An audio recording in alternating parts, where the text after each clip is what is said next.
and welcome to my art channel. My name's Tina and I'm a self-taught artist from the south coast of Scotland. Today I wanted to bring you into the studio and paint along with me as I tackle this bigger canvas to paint a lovely Christmassy wedding bouquet that was inspired by a very talented friend of mine who's a florist and has been doing these gorgeous Christmassy themed bouquets, and I just wanted to try and capture the essence of what she does but in a painting in my style. So let's see how it goes. So for this painting I'm using Winsor & Newton's Galleria acrylic paints, and I start by just really sketching out some very rough ideas of shapes and colour and just putting something on the background to completely cover up the white backdrop, because there's nothing more difficult than trying to start with a completely blank canvas. Over the past few months I've really been focusing on working with oil pastels, so this painting came out of me really wanting to just do some expressive painting and loosen up and relax. So this painting was just for me. I've been really lucky to have been inspired by my florist friend who's been doing these gorgeous bouquets, but I wasn't too fussed whether or not the final result turned out looking like the original photograph. It was much more about just painting how I was feeling, which hopefully you can tell from the brush strokes and the colours that I've used and everything. I'm feeling very upbeat and happy with where I am at the moment. So I hope this painting reflects that, and it's a little bit chaotic as well, which I think, sums up how I'm feeling at the moment as we approach Christmas time and all that craziness. So it was just really good to let loose and scratch in at the canvas and use my palette knife and have a lot of fun. One of my favourite techniques for creating a sort of dreamy abstract look is to use the combination of the palette knife with just thick chunks of paint and also a spray bottle filled with water, and just spraying directly onto the paint that I've just applied and letting the water drip down and just leaving those marks as they fall. It really helps take away some of that need to be precise and helps with just making the painting come alive, I think.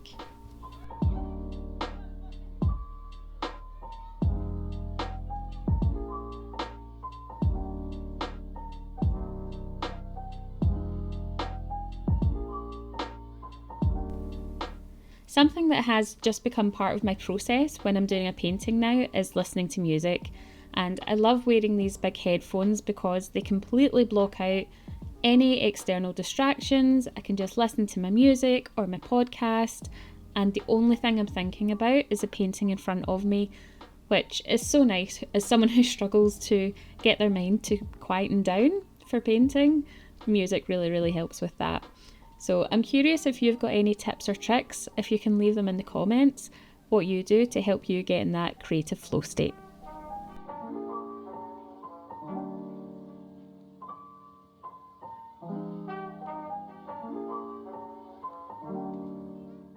The other thing that I've found when I'm painting these big abstract floral paintings is that sometimes the harder the canvas sort of fights back with you, the more I like the end result. So for this particular section of the painting, I really struggled getting it to look how I wanted it to in my mind. And you probably can't see that because it was an inner dialogue that was going on of how I wanted the picture to look versus what my hand was doing, and it just didn't seem to be coming together. And a lot of a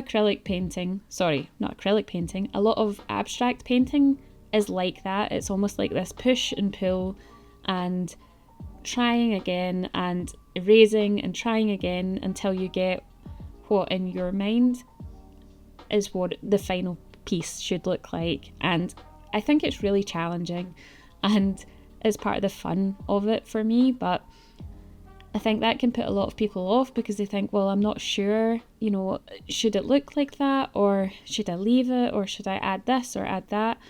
Sometimes the best thing to do is to completely remove yourself and step away rather than just going over and over the same bit of paint again and again. So that's what I did with this painting. I got it to this sort of stage, left it overnight to dry, and then went on with the next layer and came at it with fresh eyes.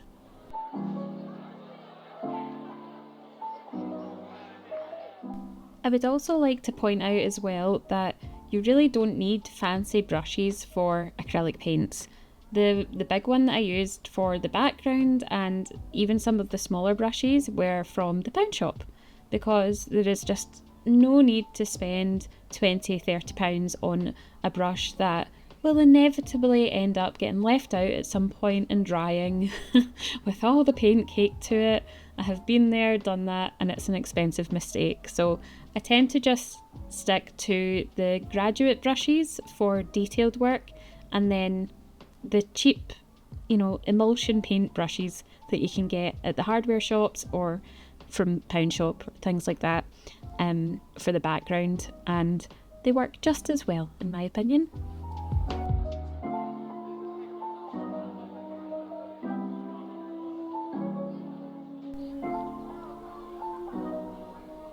Another thing that I tend to do when working with acrylics is work really quite quickly. None of this footage has been sped up at all, and with oil pastels I tend to work really slow because there's no time limit on how long it takes me to finish a painting. But with the acrylics, because they dry so quickly, there's certain effects that you can't achieve unless the material that you're working with is already a little bit wet, and having the spray bottle helps to re-wet things, but I have noticed it can lift the paint, so I tend to prefer mixing colours directly on the canvas and moving around that canvas as quickly as humanly possible. So I know it's different for everyone. Some people much prefer to build up one layer at a time. I really like working with wet acrylics, so I think the proper technique is probably called wet on wet. But yeah, I like to go with the flow and try and rush it a little bit so that I can mix the paint without too much fuss.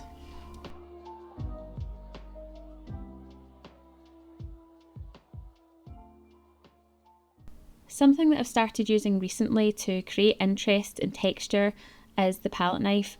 And I've always used the palette knife for mixing colours together on the page, but recently I've started using it for actually making those more gestural strokes. And especially for this painting, which was full of lush greenery, it helped break up what could have been just, a complete wall of green. It really helped break that up and give it lots of texture. So if you're struggling to get texture into your paintings, go in with the palette knife. You might need to leave it to dry and build it up over a few layers, but it's really effective at making the painting look much more 3D.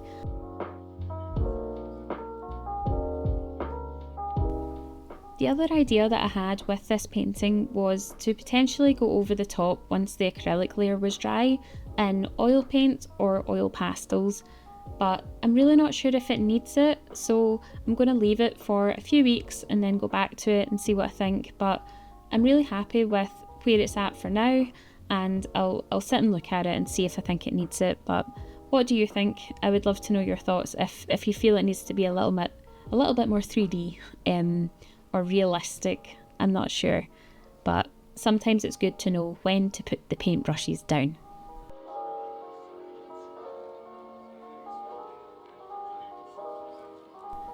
So thank you so much for coming and hanging out with me doing this big floral painting. I hope that you've maybe got some ideas to take into your own work, and I would love to know what you're actually working on at the moment in the comments. If you're an artist, I would love to have a little chat and see what you're up to as well. This is just the sort of beginning of this channel again, and I've decided to do this longer video to see how that goes, if people prefer to watch a bit of a longer video so that they can paint along to it or whatever. So let me know what you think in the comments below. If you like what you've seen today, I would love if you could subscribe and like the video, and yeah, hopefully I shall catch you in the next one. But for now, I will say goodbye and thank you.